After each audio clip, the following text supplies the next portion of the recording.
All right, let's move on to our predictions for the World Cup group stage, because I think now that we have it, for the most part, some of the groups are a little bit tougher, Andy, to predict, given that we don't know whether Italy, say, are going to come through the playoffs or what teams are going to come through the playoffs. But let's go through sort of Group A all the way down and kind of predict who we think is going to make it out of these groups. So let's go Group A. And I don't know if they can put the graphic up on the screen as well, but Mexico, South Korea, South Africa, and then one of Denmark, Czechia, Republic of Ireland, or North Macedonia. Again, we talked a lot about the USA having a great draw, but my word, that is a lovely draw for Mexico. I think they will go through. Yeah, Mexico should be through out of that one, and we've talked about a lot of veteran, shall we say, players at this World Cup, and legacy wise, what's there for them. Heung-min Son obviously has been a legend for Korea for his entire career, and the 2025 that he had, winning the Europa League with Spurs and then moving to LAFC and transitioning to a different part of his club career. But you still, I think, back him when he goes to play for the national team, probably going to deliver. Yeah, I look at it, Joe, as a really Mexico is going to get South Africa and say, welcome to elevation, right? And then they're going to play another game. And if they need it against the Path D team, it's going to be welcome to your first taste of elevation. I think Mexico, and then I like to think South Korea here. I just feel like they perform well in tournaments, but obviously we don't know the Path D team. So. I think if we look at that, I think the Path D winner, whoever they are, but Denmark or Republic of Ireland or Czechia, I think they'd be very happy with that draw as well, and probably would be the second favorite, along with Mexico, to go through. But yeah, South Korea with Son, obviously that factor will be good. Group B, let's do that. Canada, Switzerland, Qatar, and then one of Italy, Wales, Bosnia and Herzegovina, or Northern Ireland. So let's just say Italy. So I think Italy would be the favorites, and then it's kind of Switzerland, probably the second favorites, but Canada, Andy, we can't rule them out on home soil. And again, slightly harder draw than both Mexico and the USA, but not as bad as it could have been for them either. No, it's not. But if you end up getting Italy in there, you have got two just brutal games against European. They don't have to be giants, but they are. Switzerland will be such a physical test. And so much of what Canada has done under Jesse Marsch has been the underdog, the spirit, and Switzerland's just a much, much better version of the same thing. In my mind, they defend better, they counterattack better. They've got players of some of the biggest clubs around Europe. And so I think that one's probably pretty straightforward. It's just a matter of if Canada can get a draw against one of those two teams, then they put themselves in a pretty good position to come out probably in third place. Can they ride the home field advantage to that degree? I don't know. It's a big ask. Yeah, and if you look at obviously the schedule of games as well, Canada would play Switzerland last in Vancouver in the group stage, as it is right now. And if it is Italy, they would play Italy first in Toronto to open up group. Holy cow! Would be change my mind where I'm going for a game. Yeah, that's going to be a huge occasion there. So Nick, I think to wrap up Group B. Italy would be the favorites if they make it through the playoffs, and Switzerland second favorites, but Canada have the potential there to finish second. But yeah, probably going to go through third, and Qatar are the huge underdogs. Let's move on to Group C. Brazil, Morocco, Scotland, and Haiti. Nick, I'm going to come to you. Brazil won't be delighted with that draw. Obviously, Ancelotti keeps his cards close to his chest. We saw that his reaction to the draw, but they play Morocco first, and that will be quite the occasion. And then they play Haiti next, and then Scotland last. So what do you make of that draw for Brazil? Because in one way, it could be good for them to have a tough group stage to kind of build into the tournament. But in another way here, from what we've seen from them during qualifying, they could kind of revert back to being a bit shaky and a little bit all over the place. So I think it's really, this is probably the toughest group to call. It is tricky to call. I will put Brazil through. I don't. I think there's as how very bold of you. No, I know, but I'm saying we can talk about how maybe they're not at where they need to be, But I think this group gives them the chance to grow into the tournament. So I like Brazil. It's hard to look past this being a straightforward Brazil-Morocco, but again, Scotland they've conjured something, and they have the spirit, and there's always that team that knows themselves and doesn't overplay their game. I think they have the group to do that. There's a familiarity in the group. I think the leadership that's come from the manager on down has been pretty good. So they have a lot of X, Y, and Z factors, but it's still very difficult not just to say Brazil, Morocco, move on. Yeah, but Scotland will be right there or thereabouts, I think, as we like to say over here. So, and Haiti, who knows? Been great in qualifying. Great story to see them back in the World Cup. And it's going to be. Imagine if Haiti shocks Brazil or pulls off one of these against Morocco. Even that would be one of the results of the tournament. We talked about Group D in length. Obviously, we think the USA are going to absolutely waltz it and win the group easily. Just kidding. It will be tough, but I think it's pretty much a flip of a coin for the other teams, very evenly matched, Paraguay, Australia. And if it is Turkey, then I think some would have them favored over the US, but I think the US probably would just still be our favorites. Group E, Germany, Ecuador, Ivory Coast, and Curaçao. Andy, you want to go with this one? Because I think Germany and Ecuador, right, would be the two, but then, I don't know. This is a flip of a coin. They're the two best teams there, and they have the best chance to go the deepest out of those four teams there. Yes, but that doesn't always matter. It what you do on the day and how you match up. And I just look at a team like Curaçao, and they're going to go through. I think they're going to go through as one of the third place teams because I think they're going to be very difficult to play against. I think they're going to frustrate probably all three teams in the group, pick up a draw and a win or a couple of ugly draws, and it's just enough to get them through. But a team like that has to be so prepared and tactically drilled and just set up to be difficult to play against. And I think they're going to relish that role and play into it. So I think it's going to be Germany, Ecuador, and Curaçao will go through third. Okay, Nick, Group F, Netherlands, Japan, Tunisia.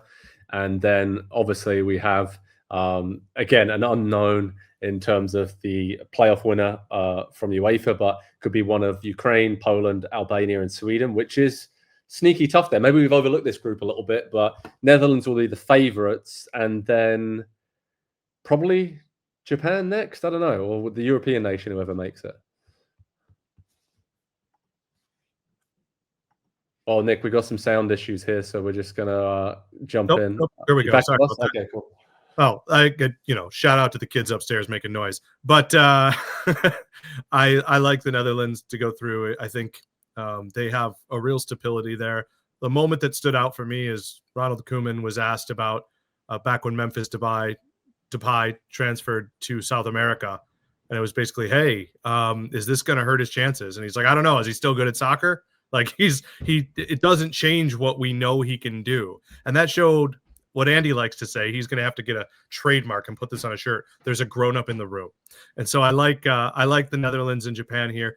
Tunisia did the moment I remembered that I knew was sitting in my head. France had already gone through and they had already been eliminated, but they beat France the last World Cup. It's never easy to beat people who are competing for playoff time. So I do think this is a quietly tricky group, but I've seen enough from the Netherlands and Japan that I'd be very surprised if they underperformed. Andy, Group G, Belgium, Egypt, Iran, New Zealand. I feel like we haven't really spoken too much about this group, but Belgium are the clear favorites, and then probably Egypt next to make it. Yeah, can Egypt not fumble the opportunity as the pretty clear second best team in a group? I think is the way that I'm looking at them right now, just with the form of Salah for Liverpool and Marmoush just essentially not playing for City at this point. Those are two players you would very, very heavily rely on for them at a World Cup. And so we'll see what that looks like. It could look completely different in six months, but I know that I am certainly hoping to see the De Bruyne Salah obviously one last time against each other, probably after all the memorable ones they had for City and Liverpool. And hopefully it's those two teams going through to the knockouts, because I think they add the most to the tournament at that point. Yeah, I think we'll probably call this Belgian generation the silver generation now, maybe due to the color of some of their hair, because the golden generation's come and gone, I think, for them. But maybe they've still just got enough left in the tank and a few promising youngsters coming through like Doku and others that can see them go on another deep run, because they've been there right at the end of tournaments pretty consistently over the last decade or so. Talking about that, Group H, Spain, obviously the clear favourites, Nick, but Uruguay, Saudi Arabia, and Cape Verde. Again, Cape Verde, rough for them in their first World Cup, but I don't know, Uruguay, don't really trust them after what we saw with the USA and getting battered by them recently. But Spain, clear favourites, and then maybe a flip of the coin for second place there. Yeah, I mean, I think it's still Marcelo Bielsa. It's still some of the best. It's still Fede Valverde. I know they looked awful against the I mean, they looked awful against the US. No question about that. But everybody can have a bad day. I want to use the body of work. And in qualifying, they did some real special things I mean, let's face it, CONMEBOL is the hardest. I mean, I know almost everybody got in this time. But when I say hardest, I mean every game is tough. So I really think this one's straight. I'll be rooting for Cape Verde. Yes. But I do not expect to be rewarded for that effort. So Spain and Uruguay. Yeah, I agree with that. Group I, group of death, Andy. Obviously, France, Senegal, Norway. And then we have the intercontinental winner, which could be one of Iraq, Bolivia, or Suriname. I mean, the main focus here is Mbappe against Haaland, France against Norway squaring off, but then Senegal as well. Really, really good team. I guess France and Norway, but only just. And I think that's probably doing Senegal a disservice. The only thing I'd say for Senegal is that they play France first and then Norway. So they have to play both of them back-to-back of their main rivals to get out the group there. And that might be pretty tough to navigate there. But yeah, what a group. Yeah, about 90 minutes ago, I mentioned the fact that there's the Africa Cup of Nations coming up here in the next month, and it's a unique opportunity for those teams to be very sharp and playing competitive games so close before a World Cup. I think Senegal is going to be one of the teams that benefits from it the most. The fact that they play France and Norway in the first two games gives them an opportunity to just start quickly and throw a wrench into the tournament very early on. If they can go out and get a result against France and they could draw France starts a little bit slow and they're working their way into the tournament. I think there's a very real path and a likely path that Senegal finished second here, and Norway probably, unfortunately, for just the notoriety of a couple of their stars, I think probably finished third. We'll see if maybe they can sneak through as one of those three, but I don't love their chances.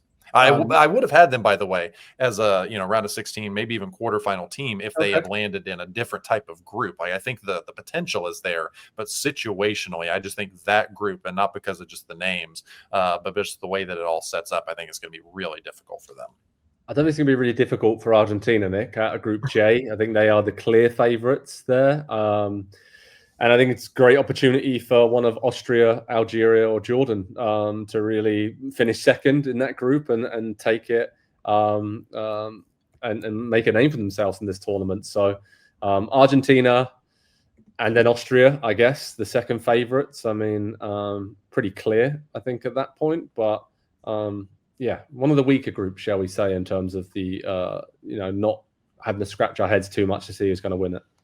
By the way, still calling up Islam Slimani and Yassine Brahimi. So class never dies. Class never dies. I'm with you. I think Austria, again, we know that I had made the case that maybe the U.S. wants to get them because they've never been to a World Cup. They hadn't been to the World Cup in such a long. This generation hasn't, and for such a long time it was Alaba. We have one of the best players in the world. This is going to be our cycle. This is going to be our so. I don't think they'll be happy to be there. I wouldn't bet on a long run, but I don't think they're going to disappoint with the experience that they have in that group. Yeah, and I think for Austria as well, when we look it up, Jordan is their first game, and then they play Argentina second. I think that's set up for them to have sort of, 3 points already on the board, and then I think they definitely get through as at least the third place team from that group. Group K, sneaky good, Andy. Portugal and Colombia in that group, and Uzbekistan qualified very comfortably from their region. And then obviously the other team, we still don't know yet, but it will be one of Democratic Republic of Congo, Jamaica, or New Caledonia. So I think for Portugal and Colombia, they'd be pretty happy with that draw, and they're the top two in that group, right?